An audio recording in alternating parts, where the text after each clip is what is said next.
Something's happening, gang. Support for secession is exploding. We're going to take a look at two types of secession. We're going to see how support for both is on the rise. And stick with me to the very end of this video when I'll show you precisely why the biggest support is yet to come. You're not going to want to miss this. We could think of secession in two ways, what some scholars call internal secession versus external secession. Internal secession is basically the right to territorial autonomy and self-government under the auspices of a larger state. So this is where a population group exercises a recognized authority while still remaining within a larger national complex, something like Scotland in the UK or Quebec in Canada.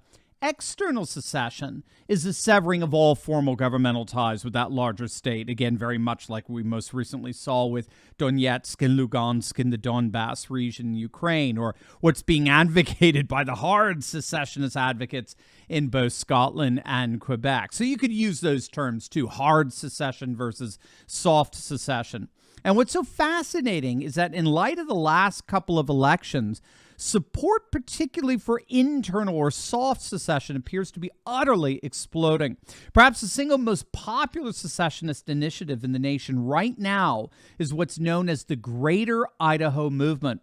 Since the concept's launch in 2020, upwards of 11 counties in the state of Oregon have passed referendums that call for detaching their counties away from deep blue cities like Portland and Salem and joining red state Idaho, hence the term Greater Idaho Movement.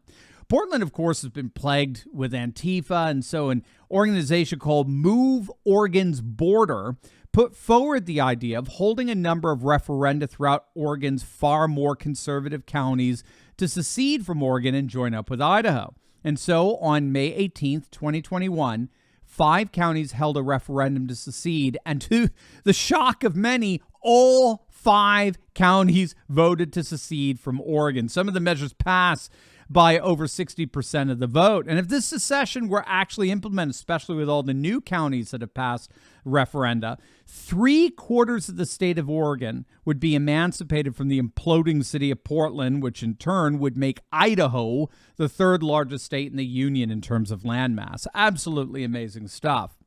Now, the logic for this is rather simple, and it's been helpfully researched by Dan Horowitz over at The Blaze. You may remember a few weeks back in the November elections when Oregon Governor Tina Kotek won re-election by nearly 4 points, beating out the Republican Christine Drawson. Now, you would think, okay, that's a pretty close race, right? Take a look at the Oregon governor election results map. It's virtually all red. This Democrat, Tina Kotek, won re-election despite having lost 29 of Oregon's 36 counties. More than half of those counties, nearly 20 in all, voted against the Democrat by a margin of nearly 40 to 50 points.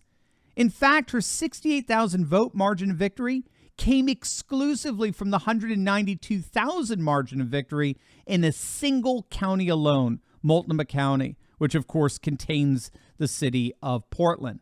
If Multnomah County were excluded, the Republican would have won by nearly 10 points. Now, this is the recipe for intense disenfranchisement among the vast majority of Oregon's counties who don't want to be living under the political conditions imposed on them by a single far-left county. It's like forcing Alabama to live under a San Francisco regime. And it's not just Oregon. In the Washington State Senate race, the Democrat Patty Murray won re-election easily by nearly 15 points, and yet she lost 28 of their 39 counties. Her entire 442,000 vote margin of victory came from a single county, King County, which of course houses Seattle. Even in liberal California, Gavin Newsom in his latest recall lost more counties than he won. Now, you contrast this with someone like Florida Governor Ron DeSantis. He won 62 of Florida's 67 counties. And in many respects, this is a no-brainer. Inevitably, this kind of disenfranchisement is going to develop into full-blown secessionist sentiments, in this case, internal secessionism. That involves, of course, populations being free to self-sort and redraw their boundaries. Populations that don't want to pick up and leave their homes, their heartland, rooted in multiple generations. They simply want a government that represents their values, interests, and concerns. And this idea of soft secession is gaining more and more support each and every single day. But what about external or hard secession? Well, support for that, too, is growing as well. In fact, it appears more popular than at any other time in the last 100 years. But first, click on that link below and head on over to my special website for the Ready Project food supply. You know we should never wait for an emergency to happen, only to regret that we didn't prepare for it. And no one makes preparing for an emergency more ridiculously easy and affordable than our good friends over at the Ready Project food supply. Their food kits last up to 25 years in storage. They include breakfast, lunches, and dinners. And if you act right now, you're going to save 25% off a full 4-week emergency food supply when you click on that link below to my special website. So whatever you do, do not wait. Click on that link and start building your own emergency food supply kit today. Support for the growing movement known as Texit, the call for Texas to secede from the United States as its own sovereign nation, has reached new heights. A brand new poll shows that 66% of likely voters, it's nearly 7 in 10, support the idea of holding a referendum to secede from the U.S. Astonishingly, even the likes of Texas Senator Ted Cruz, at the very least, is entertaining the idea. At a recent event at Texas A&M University, Cruz said this, quote, "If Democrats in Washington pack the Supreme Court, if they make D.C. a state, if they federalize elections and massively expand voter fraud, there may come a point where it's hopeless.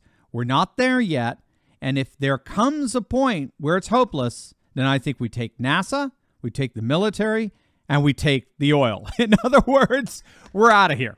See you later, alligator." Glenn Beck as well has endorsed the measure. Again, if all appears hopeless in D.C., that is. And some are even asking, I wonder what Elon Musk, a relatively new resident of Texas, thinks about Texit. Maybe he could even run for president of a newly sovereign nation, as one person speculated. So as you can see, our country is going through a very real moment of upheaval, as it were. And there's a very clear reason as to why. When all is said and done, we are in the midst of a very disruptive paradigm shift in our society.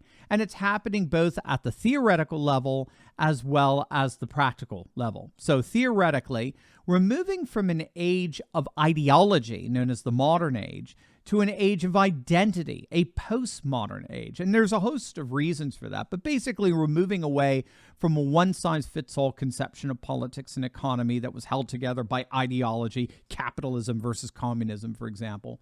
And we're increasingly moving into an age characterized by a profound emphasis on identity. So this is why identity politics is so huge today, both on the left and the right.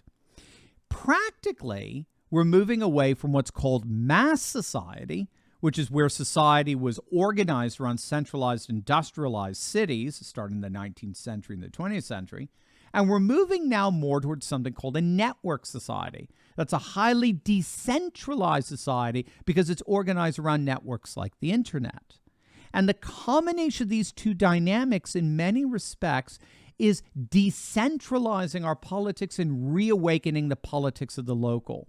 Politics are no longer defined by ideology or urban centers. They're more and more defined by identity. And those, most especially, are identities in the rural and ex-urban areas, or in the hard secessionist case, the Texan sentiments. These dynamics aren't going away anytime soon. Our politics will at some point have to bend towards them, determining at some point which secessionist sentiment, internal or external, will ultimately win in the end. Just a quick note, tomorrow, December 8th, I will be hosting a very important webinar on helping you build your own parallel economy. It's absolutely free, and I would love for you to join me. Just click on the link below to sign up. And of course, as always, make sure you smack that bell and subscribe button, and you'll definitely want to check out my latest video on the woke media's ridiculous and hilarious meltdown over Elon firing a top FBI official. You're going to absolutely love it. So make sure to click on that link, and I'll see you over there. God bless.